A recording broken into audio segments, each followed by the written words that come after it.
Hi guys, welcome to TS trade channel. So இன்றைக்கி ஒரு புது டாபிக் பற்றி தான் பேச போகிறோம். நிறைய யங்ஸ்டர்ஸ் வந்து இந்த ஒரு விஷயத்தினால அவங்களோட லைஃபே வந்து ஸ்பாயில் பண்ணிக்கிறாங்க, பிரேக்கப். ஸோ அதை பற்றி தான் பேச போகிறோம். So let's get start.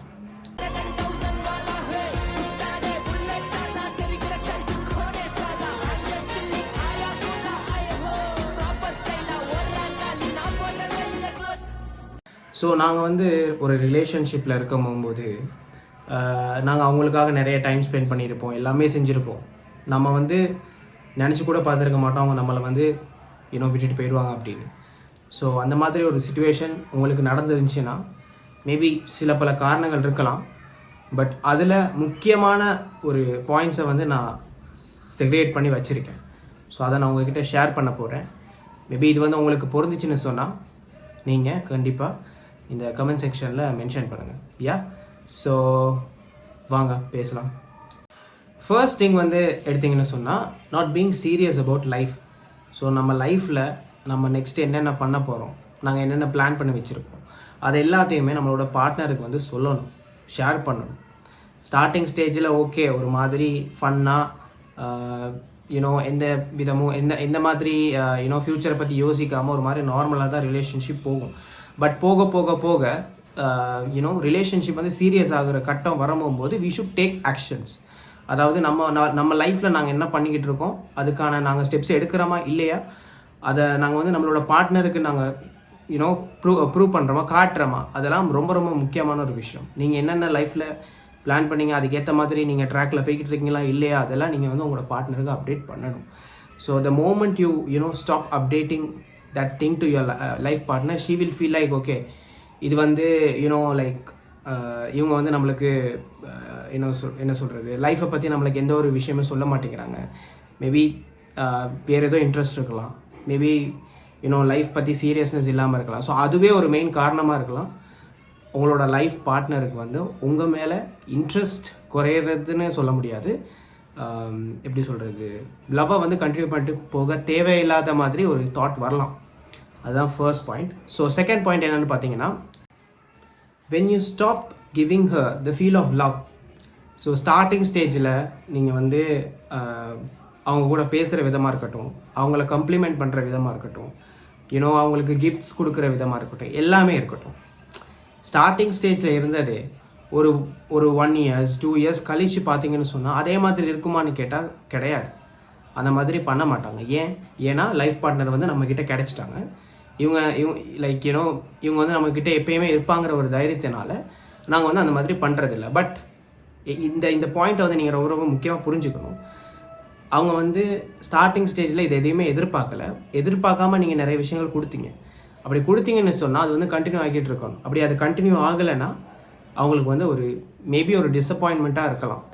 So நீங்கள் ஸ்டார்டிங் ஸ்டேஜில் மட்டும் காம்ப்ளிமெண்ட் பண்ணுறது, கிஃப்ட்ஸ் வாங்கி கொடுக்குறது, அவுட்டிங் கூட்டிகிட்டு போகிறது, அந்த மாதிரி செஞ்சுட்டு திடீர்னு ஒரு 1 year 2 year கழித்து நார்மல் ஆகிட்டிங்கன்னா அதுவே ஒரு பேக்ஃபயர் ஆகிறதுக்கு நிறைய சான்சஸ் இருக்குது. ஸோ இந்த பாயிண்ட்டை வந்து நான் முக்கியமாக இதில் தெரியப்படுத்தணும்னு நினைக்கிறேன்.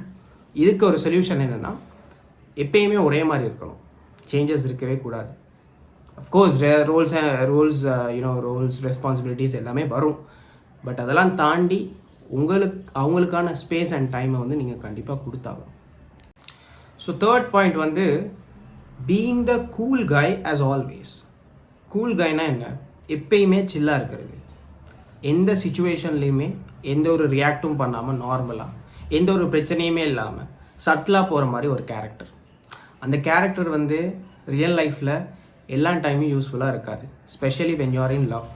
ஸோ ஸ்டார்டிங் ஸ்டேஜில் நீங்கள் பேசும்போதும், உங்கள் லைஃப் பார்ட்னரோட பேசும்போதும் பழகும்போதும் அவங்களுக்கு வந்து உங்களோட கேரக்டர் வந்து கூலாக சில்லாக எது பேசினாலும் பொறுத்துக்கிறேன் அப்படிங்கிற மாதிரி இருந்தாலும் போக போக போக லவ் வந்து சீரியஸ் ஆக போகும்போது உங்களுக்குன்னு சில ரெஸ்பான்சிபிலிட்டிஸ் வரும்போது நீங்கள் அந்த மாதிரி இருக்கக்கூடாது. You should take your own actions.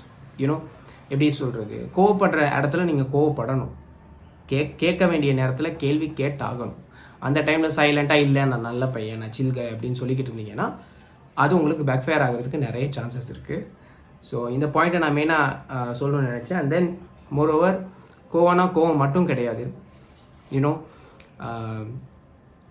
அவங்கள வந்து அப்ரிஷியேட் பண்ணி அவங்கள ரொம்ப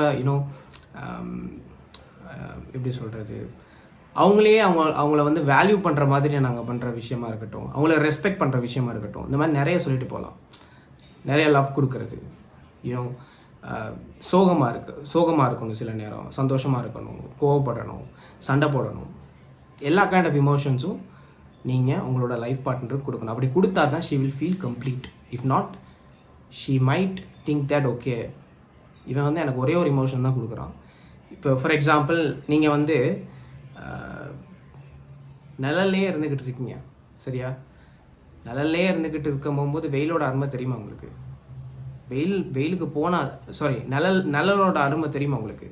வெயிலுக்கு போனால் தான் அந்த சூடை தாங்க முடியாமல் இருக்கும் போகும்போது தான் உங்களோட அந்த நிழலோட மரத்துக்கு அடியில் இருக்கிற அந்த நிழலோட அருமை உங்களுக்கு தெரியும். இப்போ அதே மாதிரி தான் ரிலேஷன்ஷிப்பில் ஒரு பர்சன் வந்து எப்பயுமே ஸ்வீட்டாக இருக்கான்னா அந்த பர்சனோட வேல்யூ நம்மளுக்கு தெரியாது. you should be you should try to be the two-faced guy. சில நேரம் நீங்கள் வந்து ஸ்வீட்டாக இருக்கணும், சில நேரம் நீங்கள் வந்து ஹாஷாக இருக்கணும்னா ஹாஷாக இருந்து தான் ஆகணும், ரூடாக இருக்கணும்னா ரூடாக இருந்து தான் ஆகணும். எந்தெந்த சுச்சுவேஷனில் இப்போ எப்படி ரியாக்ட் பண்ணணும்னு உங்களுக்கு தெரியும். ஸோ இந்த பாயிண்ட் வந்து ரொம்ப ரொம்ப முக்கியமாக நான் இந்த நேரத்தில் சொல்லணும்னு விரும்புகிறேன். இது வந்து உங்களுக்கு யூஸ்ஃபுல்லாக இருந்துச்சுன்னு சொன்னால் கமெண்ட் செக்ஷனில் மென்ஷன் பண்ணுங்கள். தேங்க்யூ. ஸோ நெக்ஸ்ட் பாயிண்ட் என்னென்னா, மோஸ்ட் ஆஃப் த யங்ஸ்டர்ஸ் இந்த பாயிண்டில் தான் ரொம்ப பெரிய மிஸ்டேக் பண்ணுறாங்க. So when you stop giving value to your life partner, இது வந்து ரொம்ப ரொம்ப இம்பார்ட்டண்ட் திங், சரியா? வேல்யூன்னு சொல்கிறோன்னா giving her respect, giving her space, எல்லாமே இதில் எல்லாமே சேரும். நீங்கள் ஸ்டார்டிங் ஸ்டேஜில் அவங்கள நீங்கள் என்ன மாதிரி பேசுனீங்களோ, எந்த விதத்தில் நீங்கள் ரெஸ்பெக்ட் கொடுத்தீங்களோ, எப்படி அவங்கள ட்ரீட் பண்ணீங்களோ, எல்லாமே அது கன்சிஸ்டண்ட்டாக இருக்கணும். சில நேரம் சண்டை வரும், சில நேரம் கோவத்தில் நாங்கள் திட்டுவோம், அதெல்லாம் தாண்டி அது நம்மளோட ரூட்டீனாகவே மாறக்கூடாது. ஓகேவா? Women are very very very calculative mind. அவங்க எல்லாத்தையுமே கால்குலேட் பண்ணுவாங்க. நீங்கள் என்னென்ன பண்ணுறீங்க, என்னென்ன செய்கிறீங்க, அது எல்லாத்தையும் நோட்டீஸ் பண்ணுவாங்க. அதுக்கான ரியாக்ஷன் வந்து உங்களுக்கு உடனே தெரியாது. ஒரு 6 months கழித்து பார்த்தா தான் தெரியும், ஓகே இவங்க இந்த முடிவு வந்து ஏற்கனவே எடுத்திருக்காங்க போல் அப்படிங்கிற மாதிரி. அது உங்களுக்கு தெரிய வரும்போது you will be feel so bad. So அந்த பாயிண்ட்டை வந்து நான் ரொம்ப ஸ்ட்ராங்காக சொல்கிறேன். ஏன்னா நீங்கள் வந்து உமனுக்கு எந்த அளவுக்கு நீங்கள் ரெஸ்பெக்ட் கொடுக்குறீங்களோ, அவங்கள எந்த அளவுக்கு நீங்கள் வேல்யூ பண்ணுறீங்களோ, அதுக்கேற்ற மாதிரி தான் அவங்க உங்கள் கூட டைம் ஸ்பெண்ட் பண்ணுறதா இருக்கட்டும், எல்லாமே உங்கள் கூட இருக்கிறதா இருக்கட்டும். If you give respect and if you make her feel value only. So அந்த பாயிண்ட் வந்து ரொம்ப ரொம்ப முக்கியம்.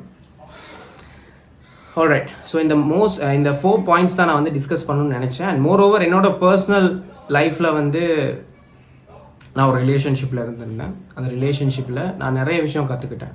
பேசிக்காக என்னோடய செல்ஃப் ரெஸ்பெக்டை நான் வந்து விட்டு கொடுத்தேன்.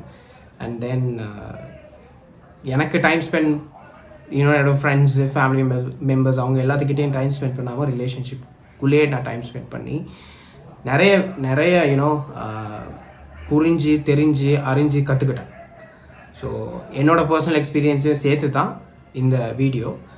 ஸோ இந்த மாதிரி உங்களுக்கு இன்ஃபர்மேட்டிவான வீடியோஸ் தேவைன்னு சொன்னால் நம்மளோட டிஎஸ்ரே சேனலை சப்ஸ்கிரைப் பண்ணுங்கள். சப்ஸ்கிரைப் பண்ணால் தான் நான் போடுற எல்லா வீடியோஸும் உங்களுக்கு வந்து சேரும்.